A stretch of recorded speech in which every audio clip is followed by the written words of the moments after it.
Good morning po mga kahardot, what's up at welcome po sa ating video, sa aking channel. Sa araw na ito ay kakaiba naman ang ipakikita ko. Ito po ay mga karaniwang ginagamit natin sa ating trabaho, lalong higit sa ating bahay. Mas mainam na meron tayong ganito. Tara guys, ito po ang aking video sa araw na ito guys. At yan nga, kung makikita nyo guys, ito ang aking ginamit ngayong linggong nakaraan dito sa aming loob ng bahay sa paggagawa ko nitong partition ng aming kwarto guys. At dahil nga meron akong kaya madali po tayo magtrabaho at hindi na po tayo uupa, tayo na po ang gumawa niyan. At may gamit naman, hindi man perfect ang aking pagkakagawa, ay at least hindi na ako bumayad ng mga karpintero o ano pa man. Ako na lang gumawa dahil alam ko naman kung paano ipagawa. Ngayon nga, ito nga mga kahardot, ang aking mga gamit na ginamit sa paggagawa ko niyang aking wall na yan ay ito guys. So, unang-una, mayroon tayong level. Ayan, may level po tayo. Kailangan ng level na yan. At mayroon po tayong grinder, hand grinder po, pang-cutting ng bakal. Yan, napakainam po niyan. Kahit kung mayroon kayong talim lang ang papalitan nyo dyan para magamit nyo naman sa pagkakating ng kahoy, tiles o ng simento. Talim lang po ang papalitin. At siyempre, mayroon po tayong electrical drill. Ito po, charger po, di-charge. Hindi na po natin kailangan may wire pa.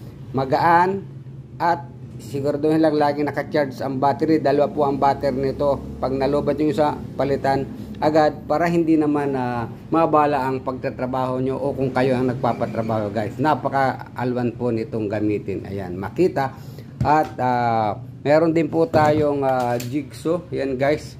Ito yung jigsaw natin. Ayan. Kung pagkakating ng mga plywood o maninipis na kahoy, plywood, importante po nito, napakaalwang gamitin, hindi ka na magmamanual ng lagari. Ayan po, pwede rin gamitin ito sa yero, magpapalit lang po tayo ng talim. Ayan po, at siyempre meron tayong cutter, yan, panggunting sa ating yero. Ayan, may riveter po tayo, ayan, pang rivet po yan sa tox. Ayan, at mayroon po rin tayong mga screwdriver na ginamit dyan. At itong drill machine na medyo heavy, pambutas po sa makakapal na bagay. Pwede rin sa simentong gamitin. At syempre ay yung vice grip. Yan guys, may vice grip tayo. At meron din tayong eskwala. Yan nga lang, naputo ng eskwala natin, pero accurate po yung eskwala na yan. At siyempre yung martilyo, ayan, meron tayong martilyo, ayan, at yung lapis natin, hindi mawawala ang lapis, yung metro, ayan guys, yan ang mga ginamit ko sa araw na ito. Ayan, may mga small accessories po tayo, mga talim, at ang ating mga screw para sa drill. At siyempre, yun nga mga kahardot, kung meron kayong mga gamit na ganyan, ay napakaalwan po. Ikaw na lang ang magmi-maintenance sa iyong bahay. Ayan po, kulang na lang po dyan ay pintura sa ginawa kong partition na yan. Ayan guys, at tuloy po tayo sa ating mga video at pag-video. Ayan guys, at tapos na nga yung trabaho natin, kaya obligado nating i-ano na itong ating mga gamit natin pong iligpit uli para pag nagtrabaho tayo, madali nating may ayos guys. I-ayos po natin ang ating mga gamit. Ayan, pagkatapos ng trabaho, kailangan iligpit. Ayan, tanggalin ang battery at ilalagay po natin sa box. Ayan, ang may box po ito. Ayan, itong box na yan, ilalagay po natin. Ayan guys, at lahat ng battery kailangan nakaayos yun dyan. Ayan guys, siyempre pagkatapos po, huwag mong kakalimutan na i-charge para pagka ginamit nyo ulit, continuous, palit-palitan lang yung dalawang battery. Ayan guys, at siyempre ayusin natin yan.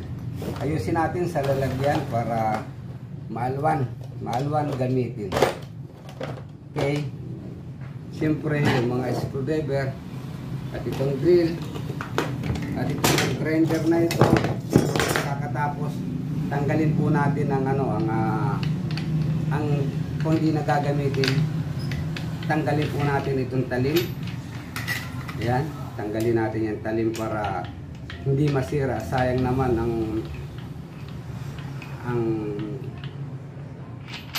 talim kung hindi natin na masisira ito kasi manipis. So guys, at siyempre ikutin natin yan at ilalagay na sa toolbox yan guys. Yan. Okay, ayan po guys, ito ang drill. Okay, ayan. Okay na ang drill natin at ilalagay sa ating box. Matagal na itong drill na ito, may katandaan na rin.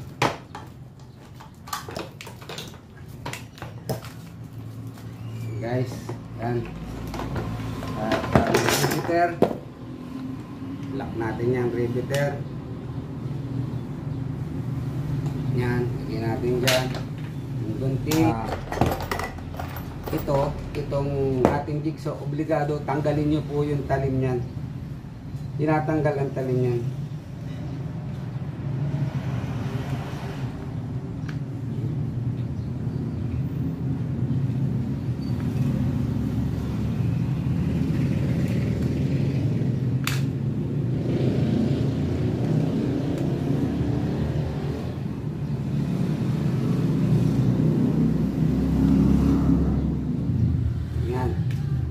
Tanggalin po natin ang talim. Then,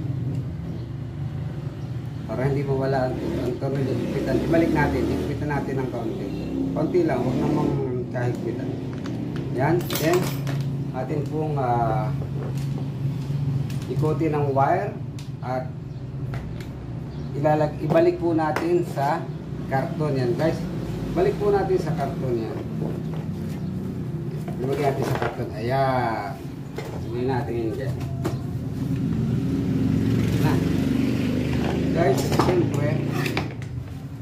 Ay.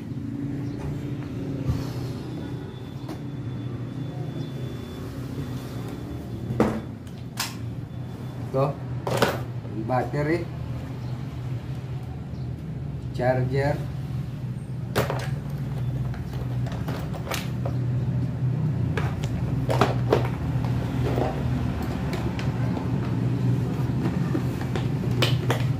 Yan.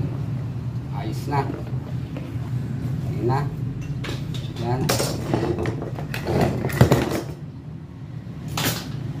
At yan po ay ready na ilagay natin sa ating box. Yan guys. At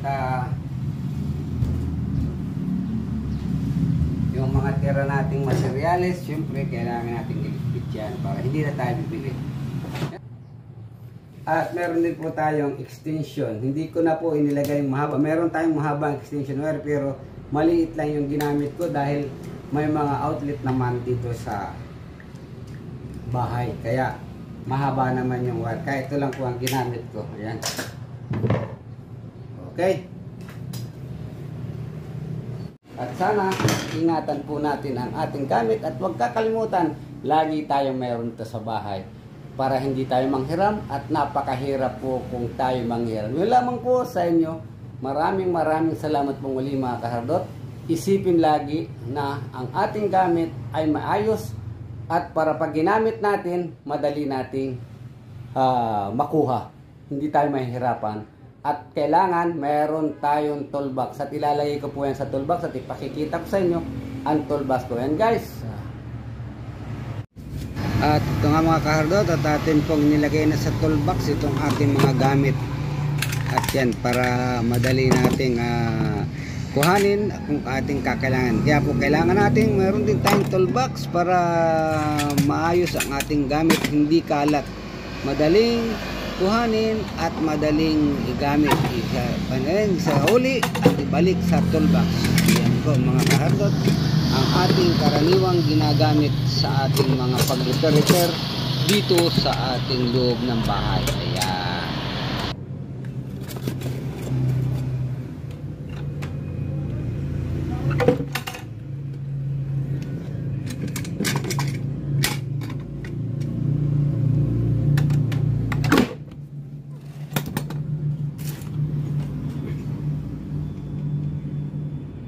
Yan guys, at maraming salamat po sa inyong panonood. At ito nga mga nabanggit kong gamit na ito ay napakahalaga na meron tayo nito sa ating bahay guys. Para hindi na tayo mahirapan sa mga repair works, kailangan nating meron ito. Bagamat hindi pa po ito kompleto, ito ay sa parts lamang ng carpentry works, counting steel work, at meron din po tayong welding machine pero hindi ko na isinama dito dahil ito lang ang ginamit ko sa araw ng ito sa aking ginawang partition wall. Yun lamang po at maraming salamat po mga kahardot sa inyong panonood.